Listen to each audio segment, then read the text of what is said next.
Bonjour, bonjour. Oui, je bois du thé. Alors ça fait... Bon, il y a eu un paquet de demandes pour le Launchpad. Ok, on a déjà couvert la section comment avoir un feedback lumineux. Elle se trouve dans la playlist des tutoriels qui est sur notre page.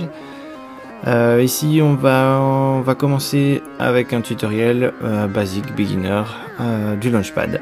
Alors, première chose à faire, la plus compliquée, acheter un Launchpad. Une fois que vous avez un Launchpad et qu'il est là, qu'il est à côté de l'ordinateur, branchez l'USB du Launchpad. Bah oui, on commence vraiment au tout début. Alors, une fois que vous avez fait ça, on lance Ableton Live. Pouf, pouf, on est dans Ableton Live. On va dans Live, Préférences. Normalement, là, il n'y a rien à la base. Pouf. Hop, donc, première chose à faire, allez chercher le Launchpad dans les contrôles surface, comme ça.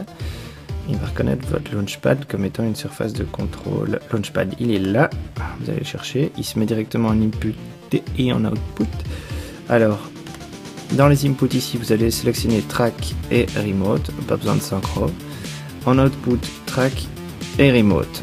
Voilà, à partir de ce moment-là, il est reconnu comme contrôle de surface. Et vous verrez directement quand vous retournez dans votre session view qu'il y a un carré rouge qui apparaît ici. D'ailleurs, si je fais pomme T pour ajouter des pistes, j'ai bien mes 8 premières pistes, comme les 8 premiers boutons, et les 8 premières scènes qui apparaissent dans le rectangle rouge. Donc c'est ce qui est contrôlé par la section Session View. Ok, alors un petit truc déjà. Quand vous avez énormément de clips ici, imaginons qu'il y en a là, il y en a là, il y en a ici, il y en a là, il y en a partout. Ok. Pour aller plus vite, pour vous déplacer dans les écrans, si vous maintenez le bouton Session, vous avez un raccourci qui vous montre des grilles de 8 par 8 en fait. Donc là vous êtes dans le premier écran. Hop, on descend directement de 8 slots. C'est un peu page par page en fait.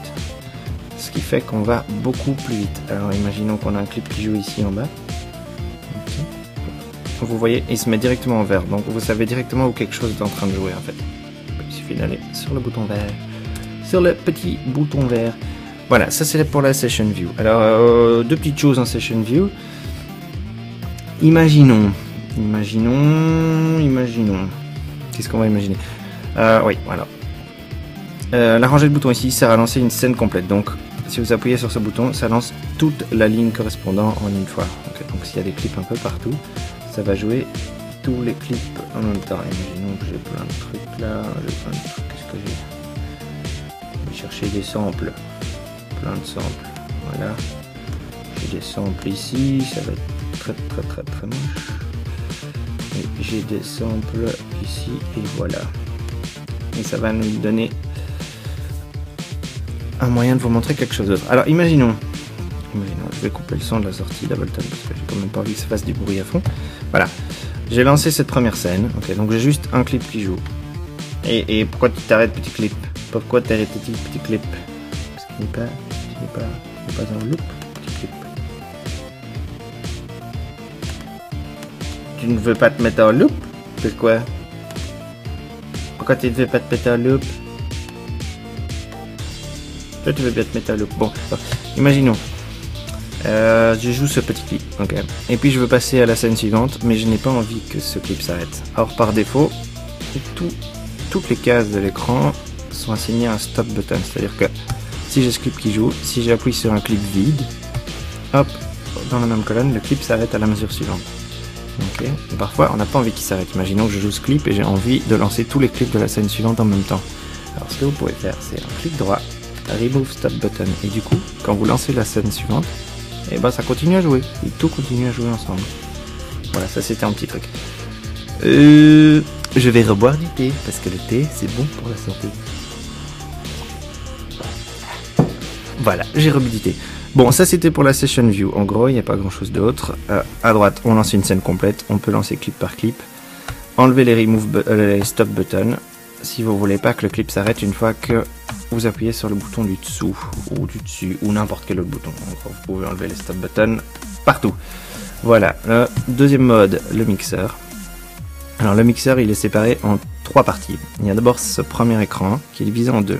La partie du bas, il y a la partie du haut, donc les 4 du haut, les 4 du bas, et il y a aussi les sous-menus. Ok, donc on va revenir dans la partie mixeur pour commencer. Première partie, les 4 du bas. On a d'abord une rangée qui sert à armer une piste. Donc armer une piste, ça veut dire que elle est prête à enregistrer ou bien elle sert à être jouée via un contrôleur MIDI. Donc une fois que vous avez armé une piste, imaginons que j'ai une piste... voilà. Ici, ma deuxième piste est une piste MIDI. Elle est armée. Ce qui veut dire que si j'avais un contrôleur MIDI, ce que j'ai en fait, on verra après, mais ce que j'ai en fait ici grâce à mon Launchpad, je vais pouvoir y jouer des clips. Vous ne l'entendez pas parce que j'ai coupé le son tout à l'heure, mais hop.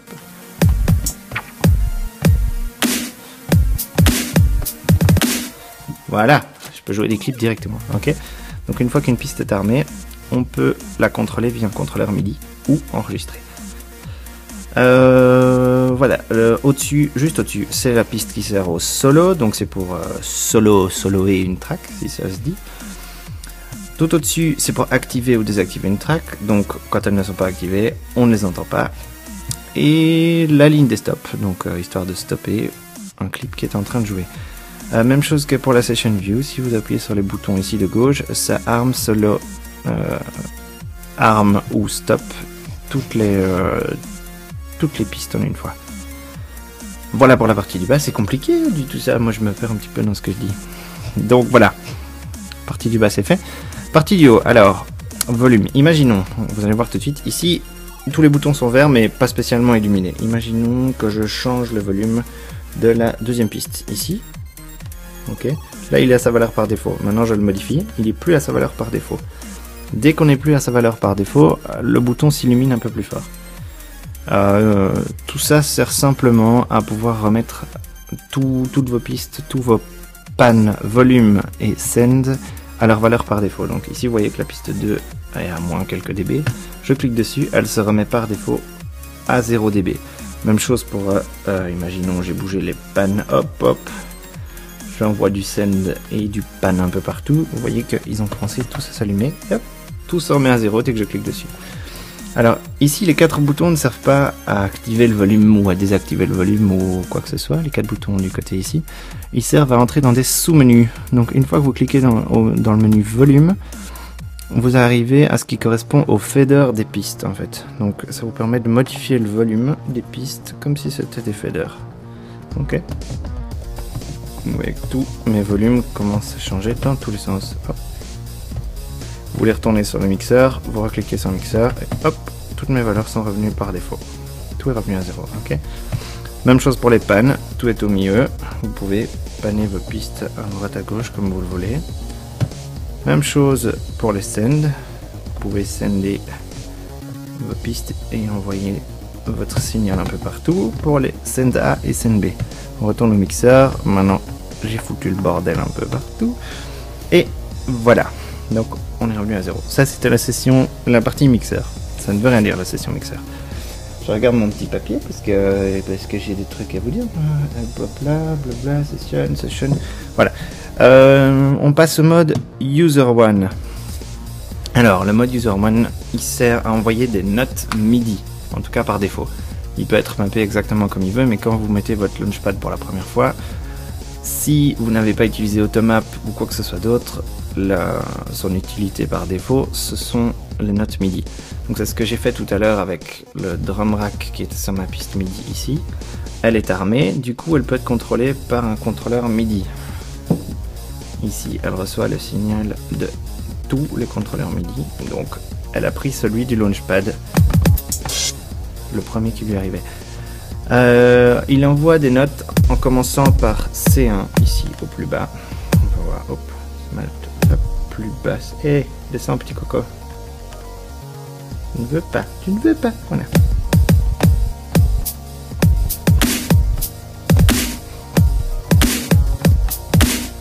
Voilà, ça joue du MIDI. Alors quelque chose à savoir, imaginons, je vais ajouter une autre piste MIDI. Et hop, y insérer un petit synthé. N'importe quel synthé.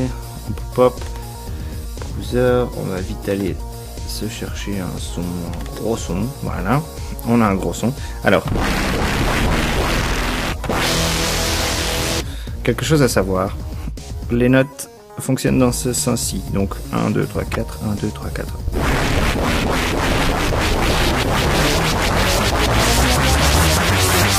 Et une fois qu'on arrive ici, on repart en bas. Donc c'est 2 colonnes de 4 à chaque fois. Donc...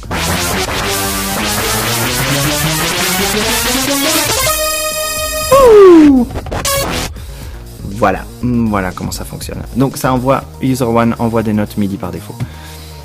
User2, alors lui, il peut faire quelque chose de beaucoup plus drôle. Par défaut aussi, c'est un control change, si je me souviens bien. Il peut nous servir surtout à contrôler des effets. Imaginons qu'on a qu'est-ce qu'on pourrait, un autofilter, hein. On utilise beaucoup un autofilter. Ok, donc vous glissez un autofilter ici.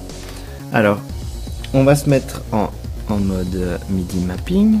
Ok, donc imaginons, on a envie d'avoir un interrupteur pour allumer ou éteindre cet autofilter. Oup, voilà, c'est fait. On clique sur un bouton et à partir de maintenant, ce bouton sera allumé ou à éteindre l'autofilter. Ok. Maintenant quelque chose de beaucoup plus drôle. Imaginons qu'on veut contrôler la fréquence ici de cet autofilter. Ce qu'on peut faire, c'est cliquer sur la fréquence et vous allez sélectionner toute une zone. Donc vous appuyez d'abord sur le bouton à l'extrême gauche et puis sur le bouton à l'extrême droite et du coup il a un range qui va pouvoir modifier la fréquence de cet autofilter. Et donc voilà ce qui se passe. C'est pas top parce que c'est quand même cranté en 8 étapes différentes, ce qui fait qu'on n'a pas quelque chose de vraiment lisse en tout cas. Mais ça vous permet de contrôler l'autofilter ou n'importe quelle autre valeur en fait. Hop, imaginons, hop, le Q. Je prends la ligne d'après et je vais hop, assigner toute la ligne au Q, ce qui fait qu'à partir de maintenant, je contrôle le Q grâce à ça. Ok. Bah voilà, je pense que pour les bases du Launchpad, c'est déjà pas mal. Vous avez ça, plus le tutoriel du feedback lumineux. On peut déjà y aller. Hein. Je vais voir ce qu'on peut apprendre de plus. J'ai rien qui me vienne en tête pour le moment. Mais dès qu'il y a un peu plus de matière, il y a un tutoriel qui va suivre. A plus.